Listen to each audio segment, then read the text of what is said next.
Yeah. Okay, it works. Yeah. So So, hello everybody. My name is Jure. I'm a professor of psychology.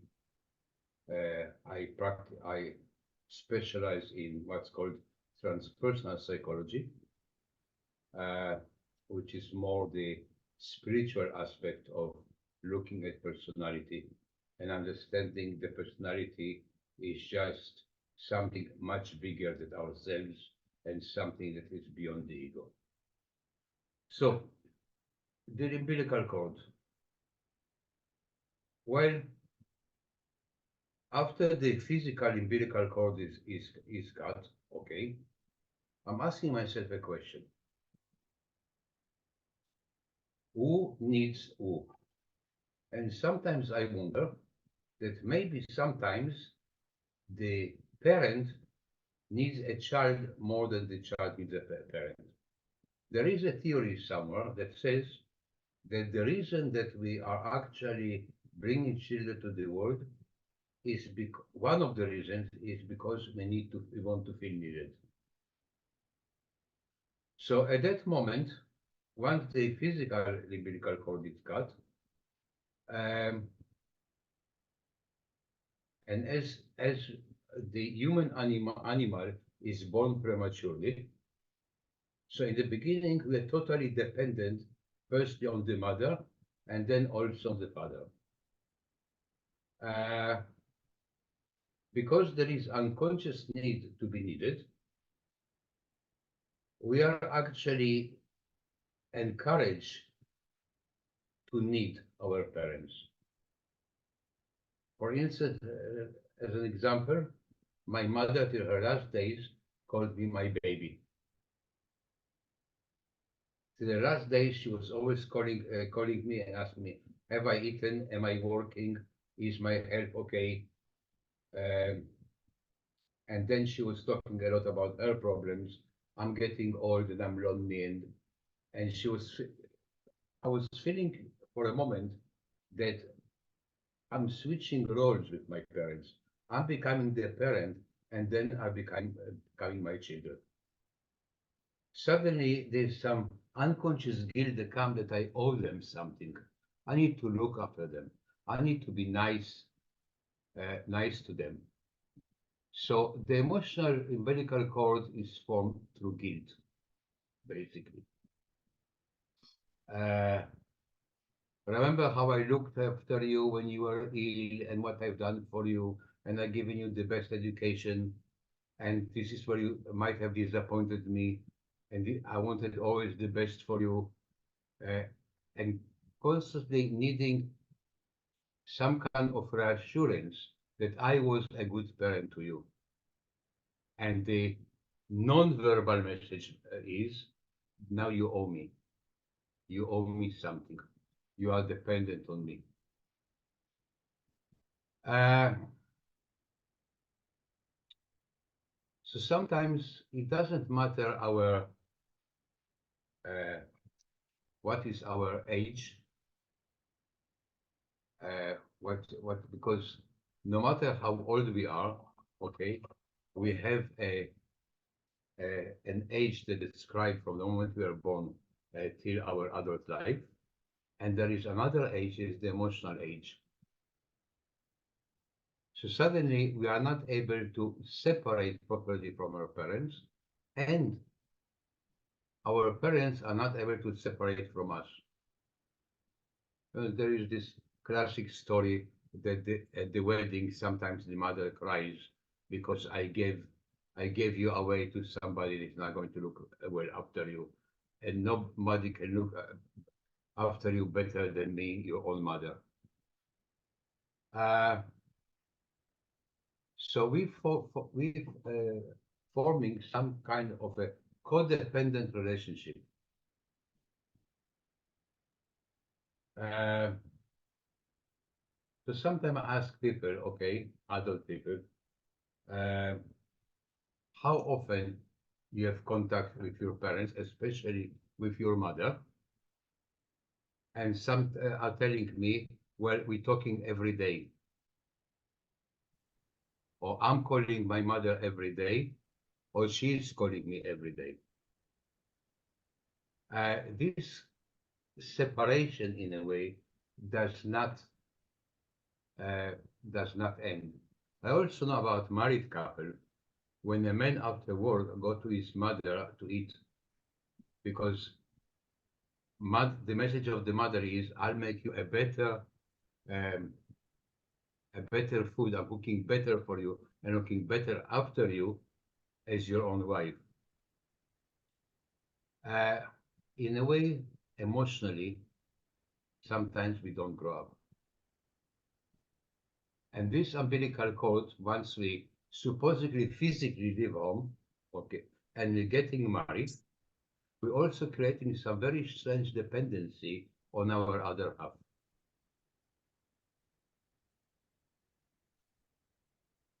We're trying to give the other half a feeling I cannot do without you.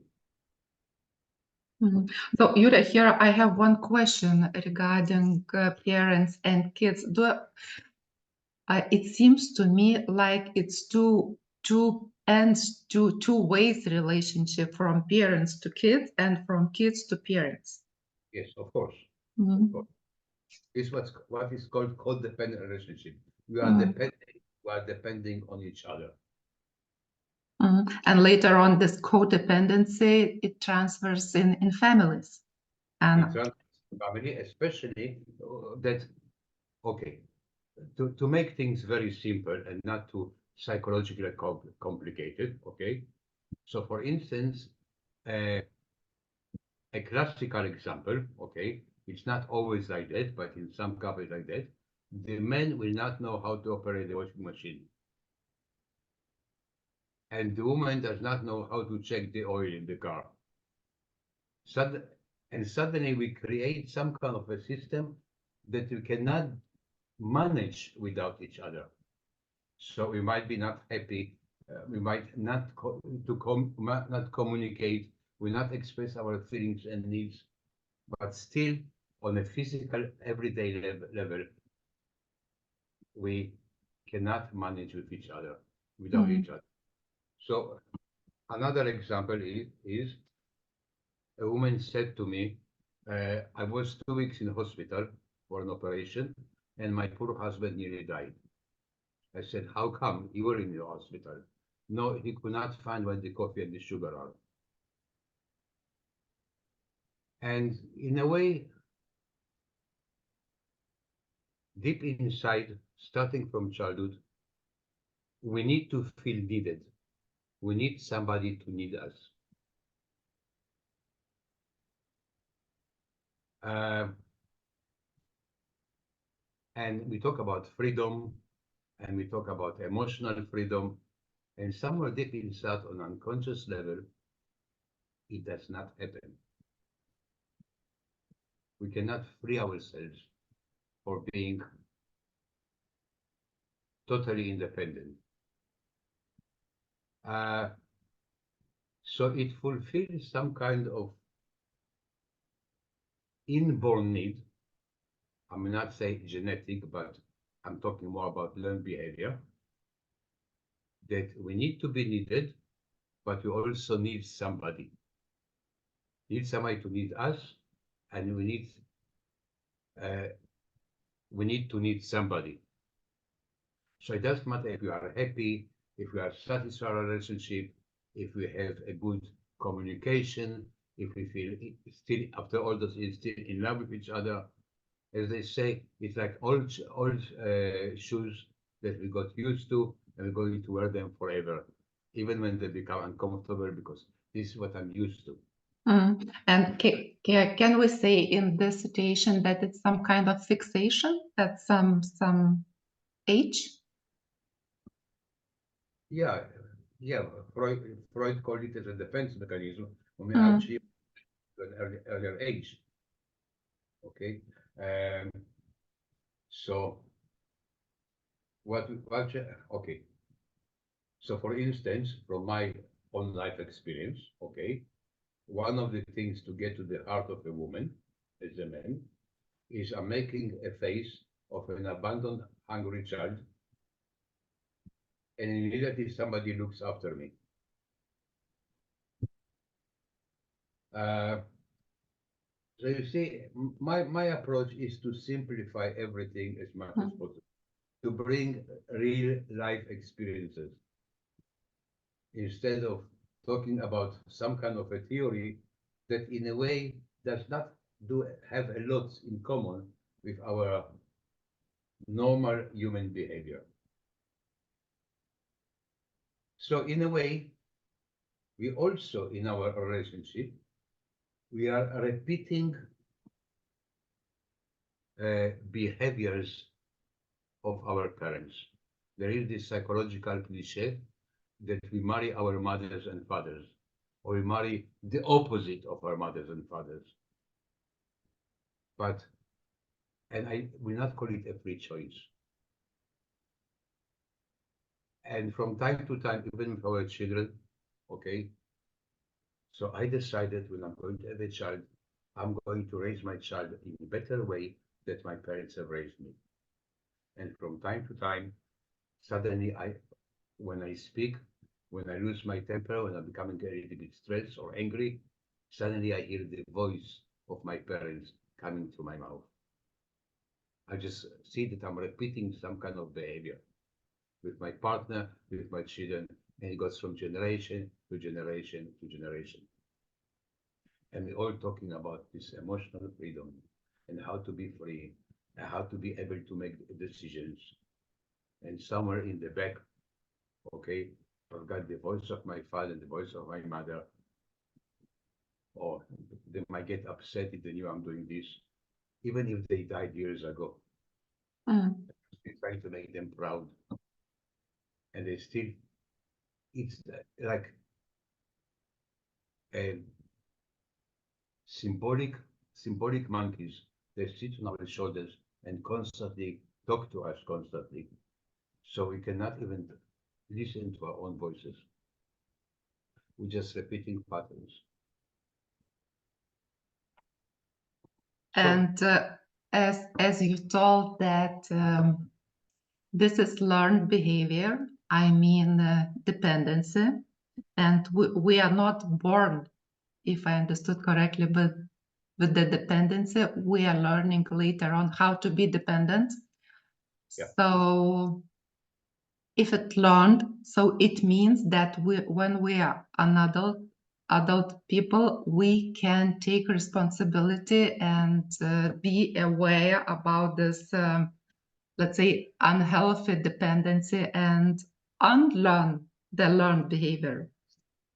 So once French philosopher said, we are all born free and the environment puts us in chains. So where is our freedom? So first of all, the thing is that all those kind of behaviors are unconscious. Sometimes we're not even aware of it.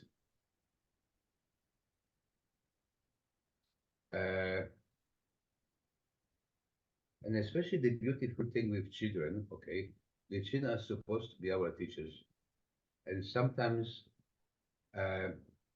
when our children say something to us, we might feel very irritated because suddenly we hear our own voices through the mouth of our children. We see how this behavior repeats itself. So once we become aware of it, where it's coming from, okay. You know, there is this thing about we should respect our father and mother. Bravo. But where they've written if we should respect our children, somewhere it was forgotten.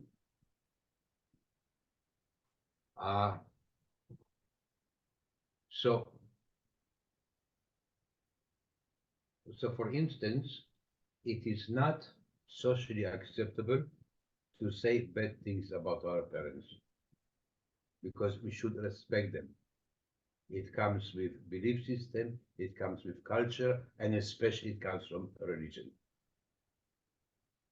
So We grow up, and how we continue that. We not only continue in personal relationship, we continue it in our working life. We have a boss, we have a manager, and we're trying not to upset the manager, and we're trying to become pleasers. We're trying to do what he's expecting us from us to do, and we're too scared to make our own decisions or too scared to challenge somebody because we should respect authority. It doesn't happen only in the working life, it happens also in the political life. We're choosing strong leaders that will tell us what to do. And we look at the political evolutions of some countries around the world, okay, we see how more and more strong leaders that tell us what is right and what is wrong is popular. It started with parents, then it goes to religion, and then it goes to politics, and then it goes to organization, and it goes all over the place. We are not free. We are doing what is expecting from us to do. We're doing things that are socially acceptable. And maybe we're bringing children to the world because it's also socially acceptable to produce children. And we're getting married because it's socially acceptable to get married. Now, the interesting thing there's not an interesting thing about it. It's about the gender issue. Okay? I'm a man, I'm over 40, and I'm not married. Ah, you're having fun, good for you. I'm a woman, I'm over 40, I'm not married, I don't have children. Why? What's wrong with you?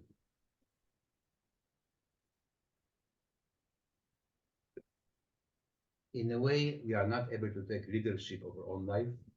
We are not able to take leadership in our working life. We're not able to take leadership in our family. We're not even becoming role models to our children. And it's not getting any better, it's getting worse and worse. It's some kind of a deep ingrained computer program that goes around and around in our head. So, I want to say something about the word anger. When our child will do something or something wrong, or what we call wrong, we're going to become angry with the child because it's our parental responsibility. But when we are angry with the child, it does not mean I hate the child. Sometimes I'm angry because I care and I love. So the moment we accept the concept that anger equals care and love, at that moment, maybe we can give ourselves permission to be angry for what we did not get from our parents. And being angry from parents does not mean to be angry with, to hate them. Because the other tragedy, okay, sometimes talk to other people, okay, and they say I don't talk anymore with my parents. I cut any contact with them.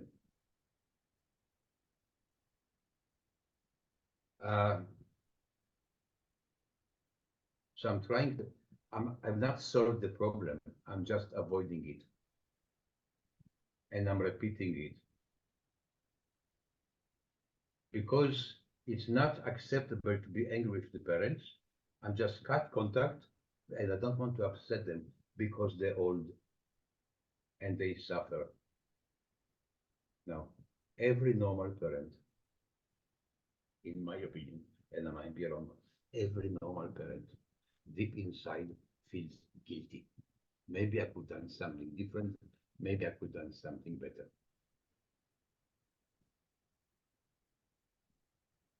So, Jure, in previous sample you gave about the adult kid who cut all their relationship with parents, that we are talking about uncut umbilical cord, yeah?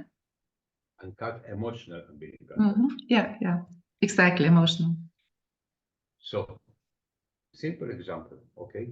When was the last time we as a parent came to our child and asked our child a question? How can I be a better parent for you? What is that you need from me as your parent? No, I know better what's good for you. I know what food you should eat. I know what clothes you should wear. Okay. And if I'm the parent and I'm cold, you're going to put 3 extra sweaters on you and sweat. Because I know better than you what's good for you. And no matter how old you are. And then when we have grandchildren, we start to interfere in our children's married life because you're not doing it right. Whatever you do not doing it right, there is something wrong with you as a parent. So the nightmare is there is a husband and wife, and they have children, and the husband has still two parents alive, and the wife has two parents alive, and there are four grandparents. They constantly interfere in the family and create one big mess. So So, Jure, in your opinion, what would be a healthy way to cut an uncut emotional umbilical cord?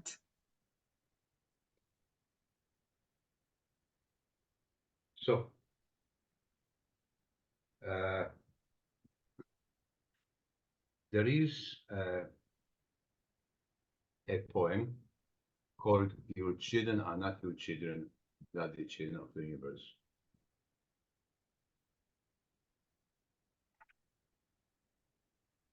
Okay, mother, father, I'm divorcing you. You're not my father and mother anymore, and I'm not your child. Now we are equal friends. We equals. And I'm going to say what I don't like and what I like and what I need more. Or in other words, that we all are adults despite our roles, let's say parents or kids. Because you see, we also don't, it's not only don't do it for our parents, we don't do it in our social life, we don't do it in our working life. We just swallow a lot of resentment inside us. We become angry with other, we're projecting some anger, or we just project some resentment, and we keep those hurtful feelings inside, which are damaging not only our mental health, but also our physical health. So, the freedom to express feelings and needs.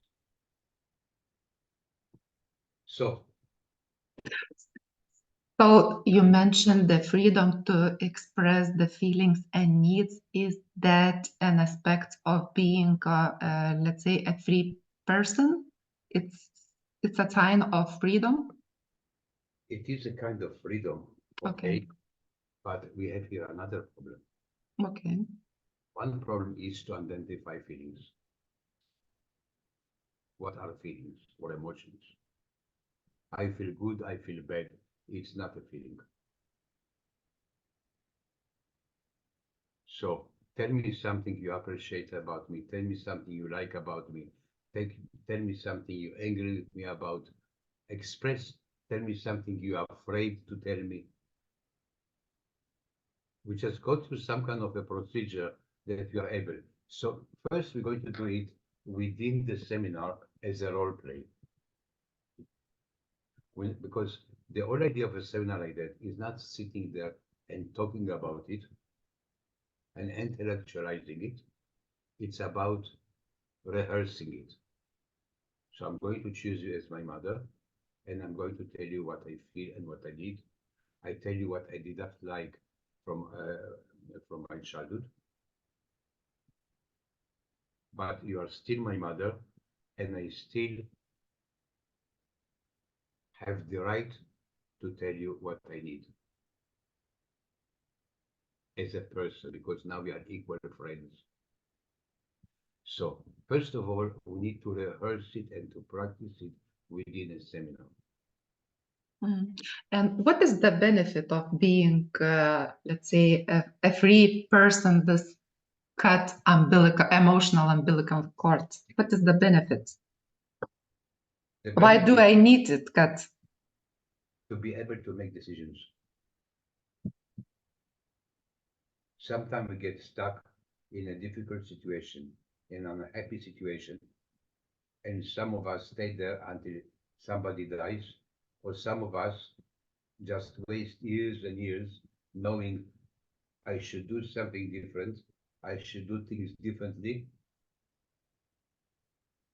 and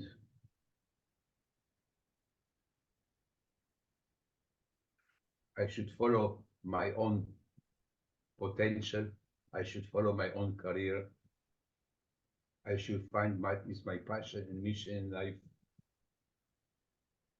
That is about making money and making the family safe. Making money, hating what I do, really not liking it, but it's my duty to provide economical safety to the family, and nobody is talking about emotional safety.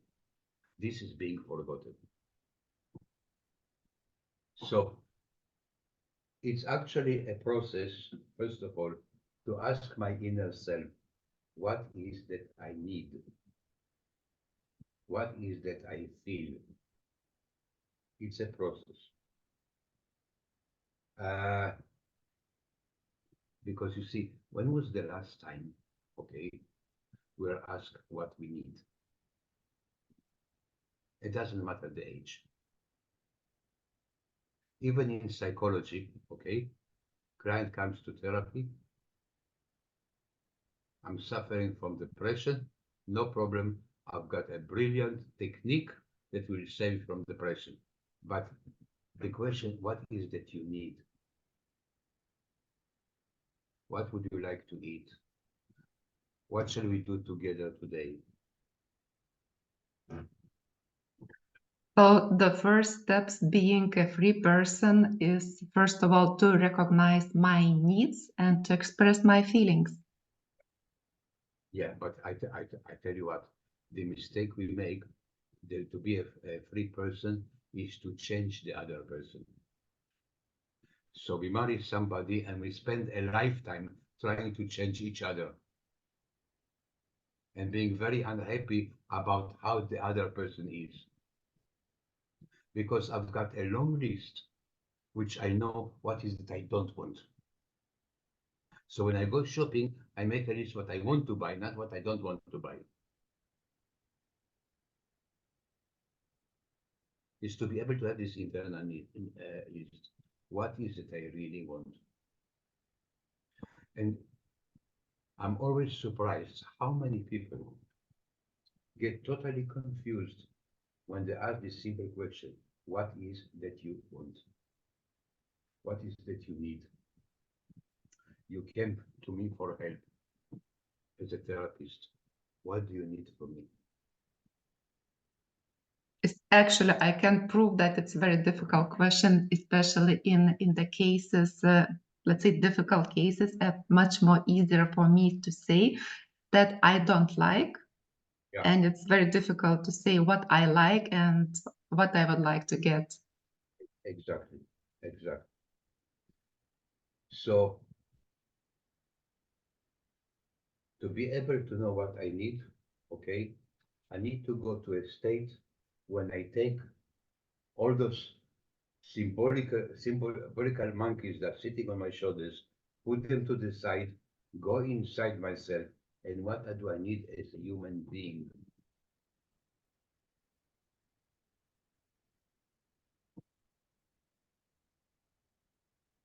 So instead of saying, I need you to tell me that you love me, or I need you to give me a hug, you never tell me that you hug me, and you don't give me a hug, and you're ignoring me, and you don't listen to me, and you don't do this, and you don't do that. A long list of complaints. So when we're complaining, the other person feels attacked, and the best attack is to fight back. We spend a lifetime like this. And our children sitting there, watching and learning the behavior and repeating it. And it's for me very surprising how it's quite easy for kids to say what they want, what their needs are, and how it can be difficult or complicated for us adults to say what do we really need. Yes. Yeah, a child, you go to with a child to a shopping center, okay, and child said, I need this, I want this, and I want this. No, no, you don't want this. It's not for you. Let's find something better for you that I think is better for you.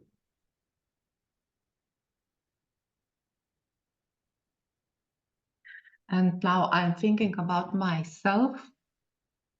Well, when I'm expressing my, let's say, deepest needs, I could feel very vulnerable because I'm not sure if I will get that. Yes. Okay. So I feel very vulnerable because I'm afraid that I'm not going to get there. And probably I'm not going to get there. And this will be the end of the world because I did not knew what I needed. Okay. So what I want to talk about is called embodiment, which means uh, okay, when I express my needs and my feelings, okay, I express them, I took them out of me and I put them on a table. And if somebody is willing to take them on board, that's fine. If not, not. I'm not dependent on the other person's response. Then I'm going to create an internal father and mother, an internal ideal mother and father. I'm going to become my own parent because no matter how old we are, we still got an inner child. And here we are talking about some kind of internal leadership that we are going, first of all, to take care about our own needs. Exactly. And then be independent, uh, to be independent of the reaction of others. Okay? Uh, Abraham Maslow said, okay, that to be self-actualize, we need to be prepared to be unpopular, which means we need to stop pleasing. Now, okay, but let's put it in proportion, okay? First of all, we still live in a society that has certain standards, okay? And we also need to become aware there's no such thing as 100% freedom. Let's be realistic. But we need to be prepared to see what are our values that are important and are not for negotiation, because they are our basic values, and what values we can compromise on. We're living in a materialistic society, okay? We cannot one morning wake up and say, I'm not happy with my life, I pack a suitcase, and I'm going to sleep in a tent in the forest. So it's also a question to put it in some kind of a realistic, in a realistic way. So, Jure, what you are going to do during your workshop in Vilnius at the end of April? How we'll explore, how we'll create, how we'll cut the emotional umbilical cords? So apart from that of getting in touch with our inner child and places in our childhood that remained unfulfilled and unsatisfied, we're going to actually do what's called a role play. We're going to choose somebody, for instance, to represent my real mother, okay, which I'm going to express my feelings, my gratitude, my anger, my disappointment, the full range of feelings. And then I'm going to choose a symbolical ideal mother. And with this ideal mother, I'm going to express what is that I need from an ideal mother. And the ideal mother will be something that I'm going to, it's called embodiment. I'm going actually to take it inside. So I've got my inner ideal parents. So I can also allow myself, as my emotional freedom, to be needy. Terrible word, needy. So today in our independent life, we go into a relationship. I don't need you. I'm independent. I don't need your help. I can do everything on my own.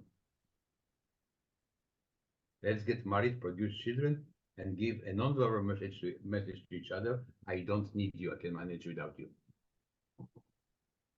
But I'm still going to stay glued to you.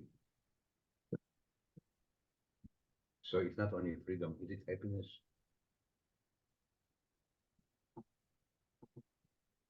So I'm very careful here not to say to people, if you're not happy, divorce. If you divorce, okay, you're going to repeat the same thing again and again and again until you look inside yourself. The moment I fulfill my own needs, my own emotional needs, regardless of the approval or disapproval of the other person, I can stay with my partner forever, as long as they are not trying to abuse my freedom totally. And as an independent person, I can choose to stay or to leave. Yes, this is a very nice sentence, okay? But we both know that it's not always realistic, okay? Because it starts like that. Children are too young. We'll wait until they finish school. Then we wait until they finish university. Then we wait until they get married and have their own children. And then I've lost my confidence. I've lost my ability to make decisions. And I stay there until somebody dies. So for instance, a very simple question. If in our adult life, we could just take a step back and look at our father and mother and our own parents, look at their eyes and their faces. Were they really happy? Did they have a really happy life with each other? What have I learned from my parents? Because they are role models. And we are role models for our kids. Yes. And you see, some people that call themselves enlightened say that the world now is more enlightened and more aware. I don't know what they've been smoking or what they've been drinking. The world is not more aware. Mental hospitals are full, okay? Psychosomatic disorders are on the increase. Suicides, things are getting worse and not better. We need to wake up, and the moment that we do the inner change,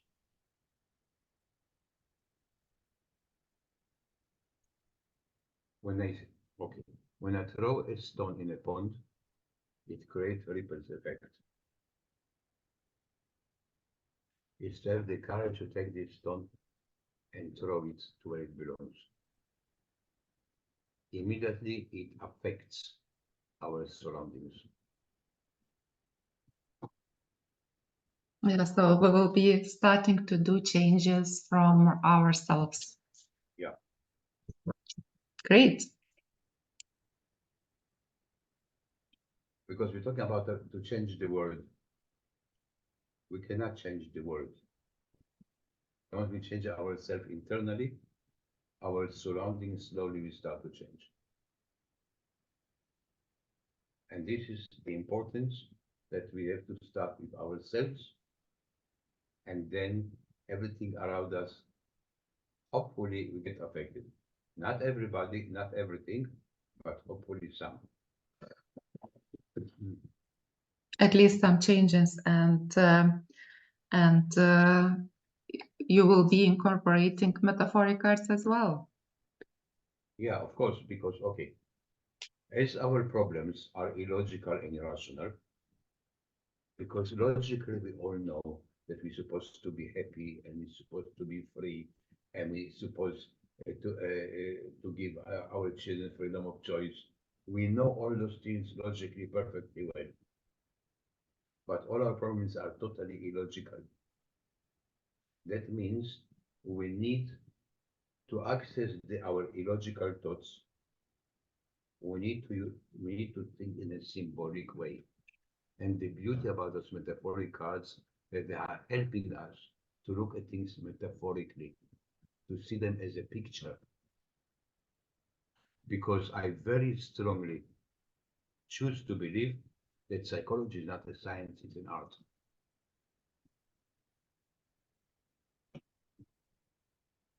And trying to analyze everything and putting in those heavy psychiatric words, okay, you have a personality disorder and you are codependent and you are this and this and you have anxiety attacks and you have depression, it doesn't help. We have to look a little bit deeper. Not something is beyond the ego, something about the universal knowledge that is around us. And something bigger. It's something much bigger than ourselves. Mm.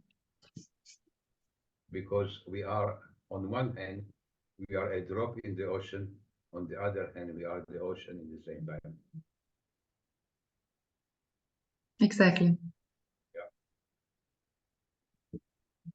So I always say to people, if you cannot do it for yourself, at least do it for your children, please. At least for them. At least for the next generation.